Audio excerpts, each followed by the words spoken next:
Welcome back to Baby Elias's Stories. We now return to The Call of the Wild by Jack London. Chapter 3, The Dominant Primordial Beast. Part 1. The dominant primordial beast was strong in bulk, and under the fierce conditions of trial, life it grew and grew. And under the fierce conditions of trail life, it grew and grew. Yet it was a secret growth. His newborn cunning gave him poise and control. He was too busy adjusting himself to the new life to feel at ease. And not only did he not pick fights, but he avoided them whenever possible. A certain deliberateness characterized his attitude.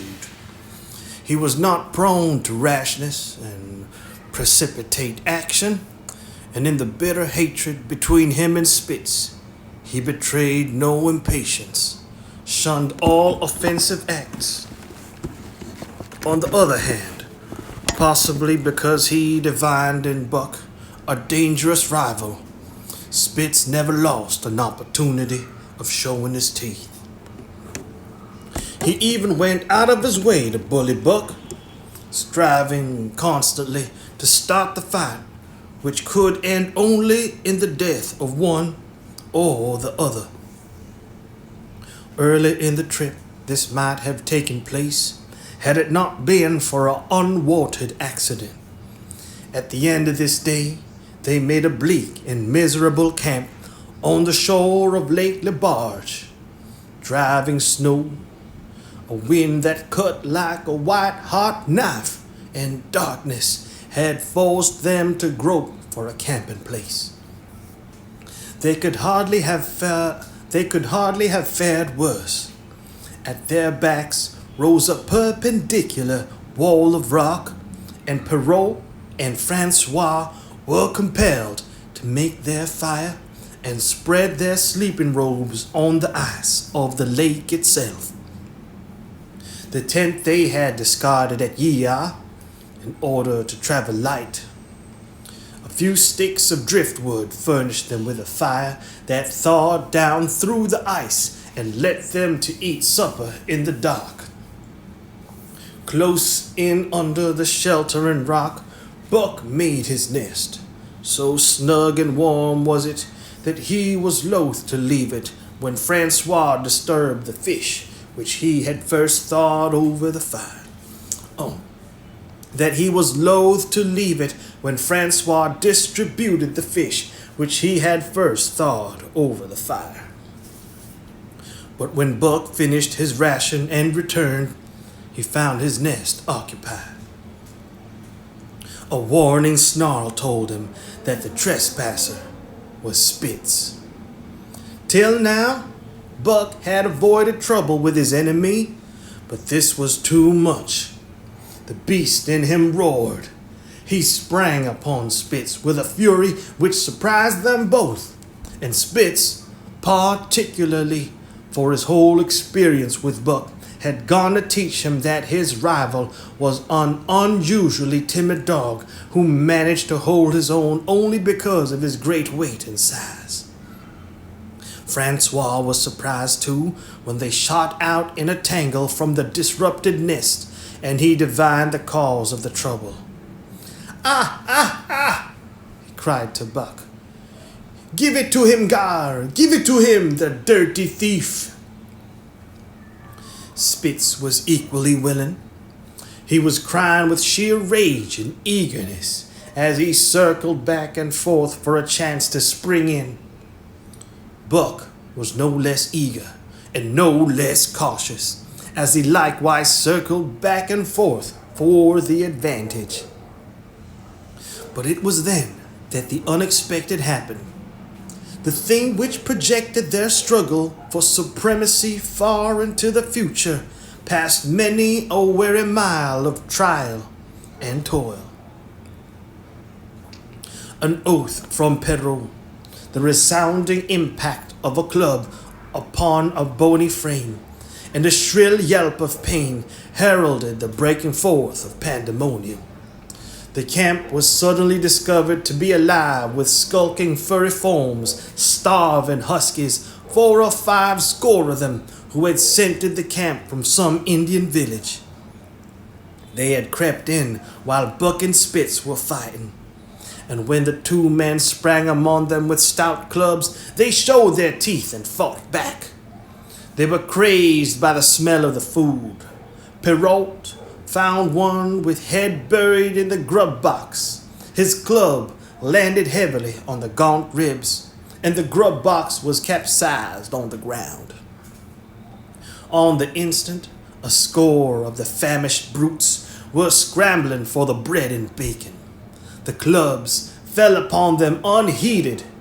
They yelped and howled under the rain of blows, but struggled none the less madly till the last crumb had been devoured. In the meantime, the astonished team dogs had burst out of their nests, only to be set upon by the fierce invaders. Never had Buck seen such dogs. It seemed as though their bones would burst through their skins. They were mere skeletons, draped loosely in draggled hides, with blazing eyes and slavered fangs. But the hunger madness made them terrifying, irresistible. There was no opposing them. The team dogs were swept back against the cliff at the first onset. Buck was beset by 3 huskies, and in a trice his head and shoulders were ripped and slashed. The din was frightful. Billy was crying as usual. Dave and Solex, dripping blood from a score of wounds, were fighting bravely side by side. Joe was snapping like a demon. Once his teeth closed on the foreleg of a husky, he crunched down through the bone. Pike, the malingerer, leaped upon the crippled animal, breaking its neck with a quick flash of teeth and a jerk. Buck got a frothing adversary by the throat and was sprayed with blood when his teeth sank through the jugular. The warm taste of it in his mouth goaded him to greater fierceness. He flung himself upon another, and at the same time felt teeth sink into his own throat. It was Spitz, treacherously attacking from the side. Perrault and Francois, having cleared out their part of the camp, hurried to save the sled dogs. The wild wave of famished beasts rolled back before them, and Buck shook himself free. But it was only for a moment. The 2 men were compelled to run back to save the grub, upon which the huskies returned to attack on the team. Billy, terrified into bravery, sprang through the savage circle and fled away over the ice. Pike and Dub followed on his heels with the rest of the team behind as Buck drew himself together to spring after them. Out of the tail of his eye, he saw Spitz rush upon him with the evident intention of overthrowing him. Once off his feet and under that mass of huskies, there was no hope for him. But he braced himself to the shock of Spitz's charge, then joined the flight out on the lake. Later, the 9 team dogs gathered together and sought shelter in the forest. Though unpursued, they were in a sorry plight. There was not one who was not wounded in 4 or 5 places, while some were wounded grievously. Dub was badly injured in the hind leg. Dolly, the last husky added to the team at Yee-Yaw, had a badly torn throat. Joe had lost an eye, while Billy, the good-natured with an ear chewed and rent to ribbons, cried and whimpered throughout the night. At daybreak they limped warily back to camp to find the marauders gone and the 2 men in bad tempers. Fully half their grub supply was gone. The huskies had chewed through the sled lashings and canvas coverings. In fact, nothing, no matter how remotely eatable, had escaped them. They had eaten a pair of Perrault's moose-hide moccasins, chunks out of the leather traces, and even 2 feet of lash from the end of Francois's whip. He broke from a mournful contemplation of it to look over his wounded dogs. Part 2. "Ah, my friends," he said softly. "Maybe it make you mad dog, those many bites. Maybe all mad dog, sacre dame. What you think, Perrault?" The courier shook his head dubiously. With 400 miles of trail still between him and Dawson, he could ill afford to have madness break out among his dogs. 2 hours of cursing and exertions got the harnesses into shape, and the wound-stiffened team was underway. Struggling painfully over the hardest part of the trail they had yet encountered, and for that matter, the hardest between them and Dawson. The 30-mile river was wide open. Its wild water defied the frost, and it was in the eddies only and in the quiet places that the ice held at all. 6 days of exhausting toil were required to cover those 30 terrible miles. And terrible they were, for every foot of them was accomplished at the risk of life to dog and man. A dozen times Perrault, nosing the way, broke through the ice bridges, being saved by the long pole he carried, which he so held that and fell each time across the hole made by his body. But a cold snap was on, the thermometer registering 50 below zero, and each time he broke through he was compelled for very life to build a fire and dry his garments. Nothing daunted him. It was because nothing daunted him that he had been chosen for government courier. He took all manner of risks, resolutely thrusting his little weazened face into the frost and struggling on from dim dawn to dark. He skirted the frowning shores on rim ice that bent and crackled underfoot, and upon which they dared not halt. Once the sled broke through with Dave and Buck, and they were half frozen and all but drowned by the time they were dragged out. The usual fire was necessary to save them. They were coated solidly with ice, and the 2 men kept them on the run around the fire, sweating and thawing, so close that they were singed by the flames. At another time, Spitz went through, dragging the whole team after him up to Buck, who strained backward with all his strength, his forepaws on the slippery edge, and the ice quivering and snapping all around. But behind him was Dave, likewise straining backward, and behind the sled was Francois, pulling till his tendons cracked. Again the rim ice broke away before and behind, and there was no escape except up the cliff. Perrault scaled it by a miracle, while Francois prayed for just that miracle. And with every thong and sled lashing, and the last bit of harness rove into a long rope, the dogs were hoisted, one by one, to the cliff crest.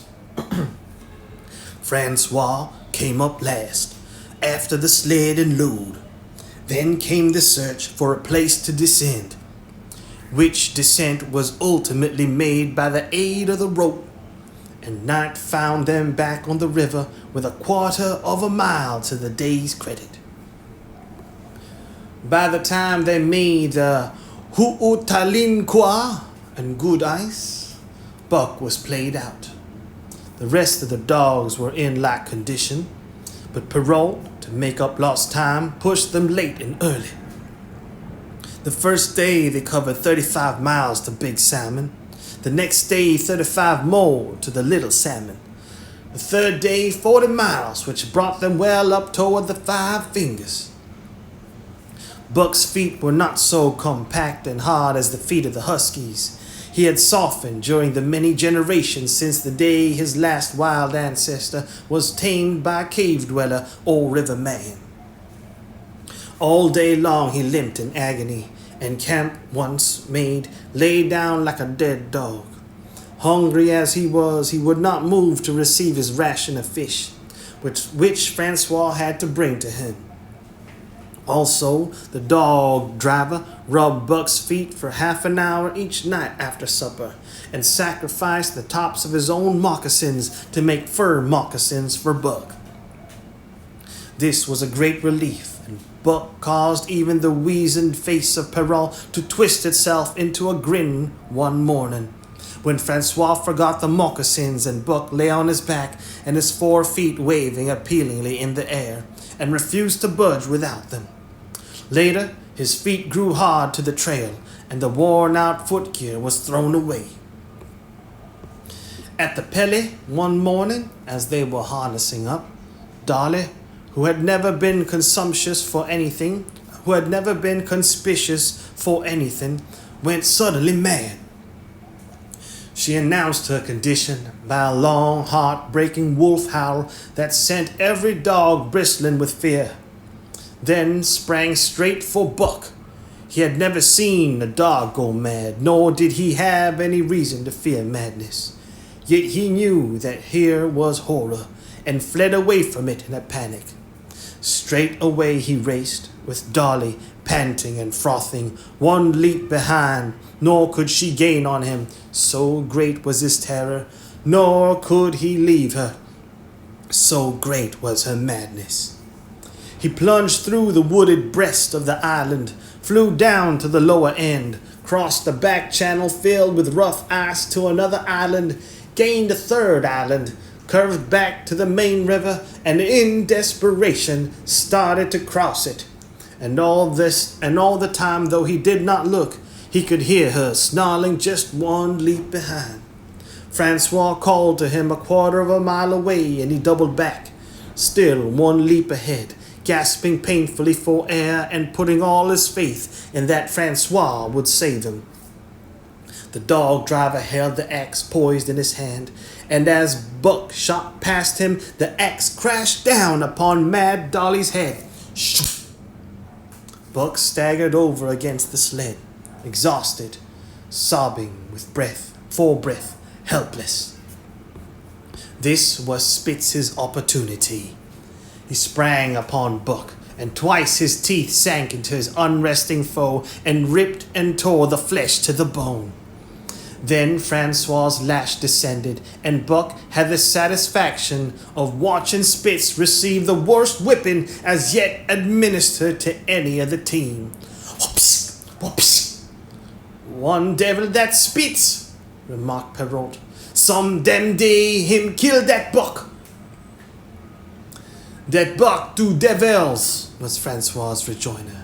"All the time I watch that Buck, I know for sure. Listen, some damn fine day him get mad like hell, and then him chew that Spitz all up and spit him out on the snow. Sure, I know." From then on, it was war between them. Spitz, as lead dog, an acknowledged master of the team, felt his supremacy threatened by the strange Southland dog. And strange Buck was to him, for of the many Southland dogs he had known, not one had shown up worthily in camp and on trail. They were all too soft, dying under the toil, the frost, the starvation. Buck was the exception. He alone endured and prospered, matching the husky in strength, savagery, and cunning. Then he was a masterful dog, and what made him dangerous was the fact that the club of the man in the red sweater had knocked all blind pluck and rashness out of his desire for mastery. He was preeminently cunning,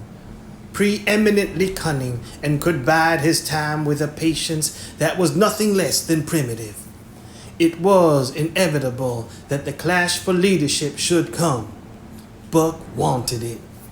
He wanted it because it was his nature, because he had been gripped tight by that nameless, incomprehensible pride of the trail and trace, that pride which holds dogs in the toil to the last gasp, which lures them to die joyfully in the harness and breaks their hearts if they are cut out of the harness. This was the pride of Dave as wheel dog, of Sol-Leks as he pulled with all his strength, the pride that laid hold of them at break of camp, transforming them from sour and sullen brutes into straining, eager, ambitious creatures. The pride that spurred them on all day and dropped them at pitch of camp at night, letting them fall back into gloomy unrest and uncontent. This was the pride that bore up Spitz and made him thrash the sled dogs who blundered and shirked in the traces or hid away at harness up time in the morning. Likewise, it was this pride that made him fear Buck as a possible lead dog, and this was Buck's pride too. He openly threatened the other's leadership. He came between him and the shirks he should have punished. And he did it deliberately. One night, there was a heavy snowfall, and in the morning, Pike, the malingerer, did not appear. He was secretly hidden in his nest under a foot of snow. Francois called him and sought him in vain. Spitz was wild with wrath. He raged through the camp, smelling and digging in every likely place, snarling so frightfully that Pike heard and shivered in his hiding place. But when he was at last unearthed, and Spitz flew at him to punish him, Buck flew with equal rage in between. So unexpected was it, and so shrewdly managed, that Spitz was hurled backward and off his feet. Pike, who had been trembling abjectly, took heart at this open mutiny and sprang upon his overthrown leader. Buck, to whom fair play was a forgotten code, likewise sprang upon Spitz. But Francois, chuckling at the incident while unswerving in the administration of justice, brought his lash down upon Buck with all his might. This failed to drive Buck from his prostrate rival, and the butt of the whip was brought into play. Half stunned by the blow, Buck was knocked backward, and the lash laid upon him again and again, while Spitz soundly punished the many times offended Pike. In the days that followed, as Dawson grew closer and closer, Buck still continued to interfere between Spitz and the culprits, but he did it craftily when Francois was not around.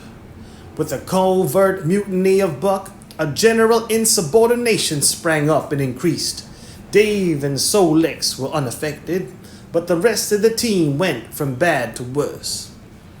Things no longer went right. There was continual bickering and jangling. Trouble was always afoot, and at the bottom of it was Buck. He kept Francois busy, for the dog driver was in constant apprehension of the life and death struggle between the two, which he knew must take place sooner or later. And on more than one night the sounds of quarreling and strife among the other dogs turned him out of his sleeping robe, fearful that Buck and Spitz were at it. But the opportunity did not present itself, and they pulled into Dawson one dreary afternoon with the great fight still to come. Here were many men and countless dogs, and Buck found them all at work. It seemed the ordained order of things that dogs should work.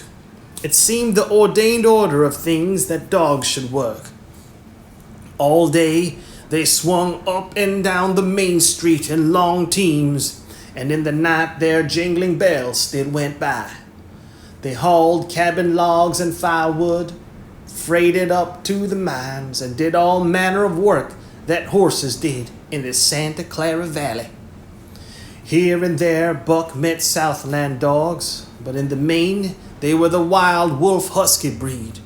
Every night, regularly, at 9, at 12, at 3, they lifted a nocturnal song, a weird and eerie chant in which it was Buck's delight to join. with the aurora borealis flaming coldly overhead, or the stars leaping in the frost dance, and the land numb and frozen under its pile of snow, this song of the Huskies might have been the defiance of life, only it was pitched in minor key, with long-drawn wailings and half-sobs, and was more the pleading of life, the articulate travail of existence. It was an old song, old as the breed itself, one of the first songs of the younger world in a day when songs were sad. It was invested with the woe of unnumbered generations, this plaint by which Buck was so strangely stirred. When he moaned and sobbed, it was with the pain of living that was of old the pain of his wild fathers, and the fear and mystery of the cold and dark that was to them fear and mystery. And that he should be stirred by it marked the completeness with which he harked back through the ages of fire and roof to the raw beginnings of life in the howling ages. 7 days from the time they pulled into Dawson, they dropped down the steep bank by the barracks to the Yukon Trail and pulled for Dyea and salt water. Perrault was carrying dispatches, if anything more urgent than those he had brought in. Also, the travel pride had gripped him, and he proposed to make the record trip of the year. Several things favored him in this. The week's rest had recuperated the dogs and put them in thorough trim. The trail they had broken into the country was packed hard by later journeyers. And further, the police had arranged in 2 or 3 places deposits of grub for dog and man, and he was traveling light. They made 60 Mile, which is a 50-mile run on the first day, and the second day saw them booming up the Yukon, well on their way to Pelly. But such splendid running was achieved not without great trouble and vexation on the part of Francois. The insidious revolt led by Buck had destroyed the solidarity of the team. It no longer was as one dog leaping in the traces. The encouragement Buck gave the rebels led them into all kinds of petty misdemeanors. No more was Spitz a leader greatly to be feared. The old awe departed, and they grew equal to challenging his authority. Pike robbed him of half a fish one night and gulped it down under the protection of Buck. Another night, Dub and Joe fought Spitz and made him forego the punishment they deserved. And even Billy, the good-natured, was less good-natured, and whined not half so placatingly as in former days. Buck never came near Spitz without snarling and bristling menacingly. In fact, his conduct approached that of a bully, and he was given to swaggering up and down before Spitz's very nose. The breaking down of discipline likewise affected the dogs in their relations with one another. They quarreled and bickered more than ever among themselves, till at times the camp was a howling bedlam. Dave and Sol-Lex alone were unaltered, though they were made irritable by the unending squabbling. Francois swore strange, barbarous oaths, and stamped the snow in futile rage and tore his hair. His lash was always singing among the dogs, but it was of small avail. Directly his back was turned, they were at it again. He backed up Spitz with his whip, while Buck backed up the remainder of the team. Francois knew he was behind all the trouble, and Buck knew he knew. But Buck was too clever ever again to be caught red-handed. He worked faithfully in the harness, for the toil had become a delight to him. Yet it was a greater delight slyly to participate a fight amongst his mates and tangle the traces. At the mouth of the Takiina, one night after supper, Dub turned up a snowshoe rabbit, blundered it, and missed. In a second, the whole team was in full cry. 100 yards away was a camp of the Northwest Police with 50 dogs huskies all who joined the chase. The rabbit sped down the river, turned off into a small creek, up the frozen bed of which it held steadily. It ran lightly on the surface of the snow, while the dogs plowed through by main strength. Buck led the pack, 60 strong, around bend after bend, but he could not gain. He lay down low to the race, whining eagerly, his splendid body flashing forward, leap by leap in the wan white moonlight. And leap by leap, like some pale frost wraith, the snowshoe rabbit flashed on ahead. All that stirring of old instincts which at stated periods drives men out from the sounding cities to forest and plain to kill things by chemically propelled laden pellets, the bloodlust, the joy to kill, all this was Buck's, only it was infinitely more intimate. He was raging at the head of the pack, running the wild thing down, the living meat, to kill with his own teeth and wash his muzzle to the eyes in warm blood. There is an ecstasy that marks the summit of life, and beyond which life cannot rise. And such is the paradox of living. This ecstasy comes when one is most alive, and it comes as a complete forgetfulness that one is alive. This ecstasy, this forgetfulness of living, comes to the artist, caught up and out of himself in a sheet of flame.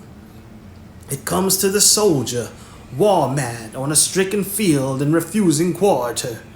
And it came to Buck, leading the pack, sounding the old wolf cry, straining after the food that was alive and that fled swiftly before him through the moonlight.